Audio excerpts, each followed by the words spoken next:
Hey friends, the technicians at this well-known appliance repair shop shared these tips with us, so pay close attention because we're going to fix this issue. One day, a stove came into the shop showing the C-F2 error right when a burner was turned on. One of the technicians explained, "This code means there's a communication problem between the control board and the burners. Basically, the stove doesn't recognize if the heating element is working." The first thing they did was check all the wires and connectors on the burners. By making sure everything was secure and clean, they tested the stove again, and the error disappeared. It worked perfectly. Later, another stove came in with the same problem, but this time the error was intermittent.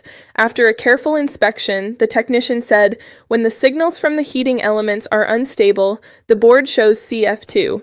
This could be caused by the element itself or a sensor that's starting to fail." They found one element with irregular signals, replaced it, and the stove worked fine again.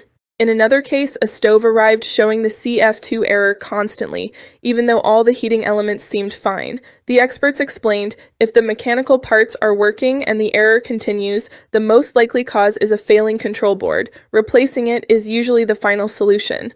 This confirms that sometimes the electronics are to blame when the heating components are working properly. On another occasion, a stove showed the error intermittently depending on the cycle. The technicians checked the connectors and found a loose wire on one of the elements.